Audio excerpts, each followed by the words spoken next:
안녕하세요. 경찰수사연수원에서 마약 범죄를 담당하고 있는 심준규 교수입니다. 최근 서울 지역에서 발생한 몰래 마약을 넣어 학부모를 협박한 음료 시음회 사건 등으로 청소년과 마약에 대한 사회적 관심이 높아진 가운데 청소년들을 불법 마약으로부터 보호하고 사전 예방하기 위해 이번 학습을 진행하게 되었습니다. 진행 순서는 첫 번째, 마약의 정의에 대해서 알아보고 두 번째, 점점 늘어나고 있는 청소년 마약류 사범의 추세, 세 번째, 최근 발생한 마약 시음 음료 사례를 통한 대처 방법, 네 번째, 청소년 마약 단속 사례, 마지막으로 마약 오남용 시 형사 처벌에 대해 알아보도록 하겠습니다.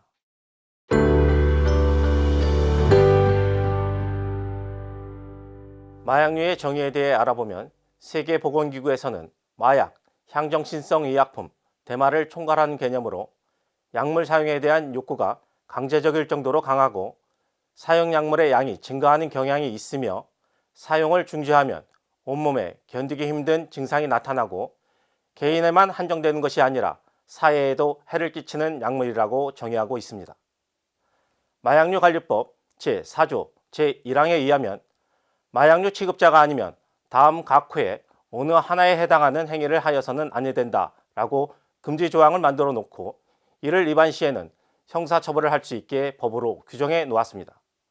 제1호에는 마약 또는 향정신성 의약품을 소지, 소유, 사용, 투약, 수수 등 매매하거나 알선 또는 제공하는 행위, 제2호에는 대마를 재배, 소지, 소유 등 보관 또는 사용하는 행위, 제3호와 제4호에 각각 마약류 취급자가 아니면 마약을 취급할 수 없게 하였습니다.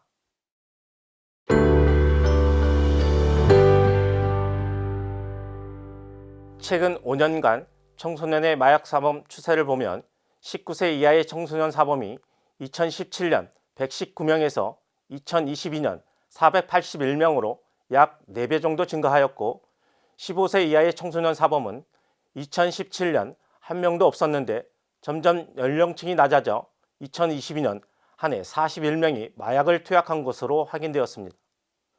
청소년 마약 사범이 증가하는 요인에는 청소년들이 마약에 대한 정확한 정보를 알지 못하고 호기심에 SNS를 통해 온라인으로 쉽게 구매할 수 있는 구조적인 문제도 있습니다.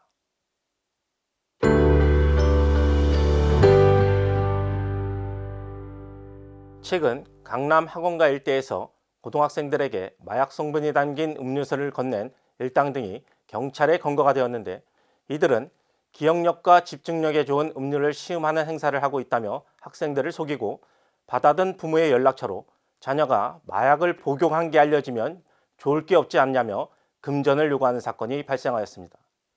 길거리에서 모르는 사람이 건네주는 음료는 일단 받지 않는 것이 중요하며 이와 유사한 같은 피해를 당할 경우 피싱범들의 협박에 겁을 먹고 돈을 보내지 말고 경찰에 먼저 신고하시기 바랍니다.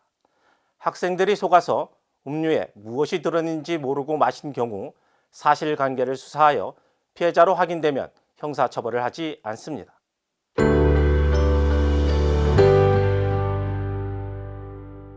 공부 잘하는 약이라고 잘못 알려진 메틸페니데이트는 ADHD 치료제로 향정신성 의약품인 마약으로 구분되며 의사의 처방 전에 의해서 치료 목적으로만 사용해야 됩니다. 단순히 공부 잘하는 약, 살 빼는 약이라는 문구에 호기심을 갖고 마약을 오남용하면 청소년 여러분의 신체에 큰 부작용을 초래할 수 있습니다. 전 세계적으로 부작용이 심각하고 문제가 되고 있는 펜타닐이라는 마약은 전문 의약품으로 의사의 처방과 관리하에 엄격하게 사용해야 합니다. 흔히 말기 암 환자에게 사용되는 진통제입니다. 몇 년 전 국내에서도 고등학생들 사이에 펜타닐을 유통하거나 투약하여 형사처벌을 받은 사례가 있는데 펜타닐은 몰핀보다 진통효과가 100배 높은 것으로 중독성 또한 심각합니다.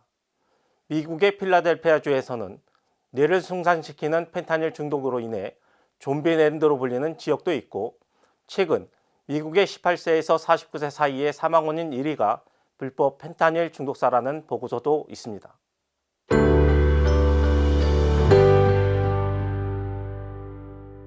단순히 공부 잘하는 약, 살 빼는 약은 없습니다.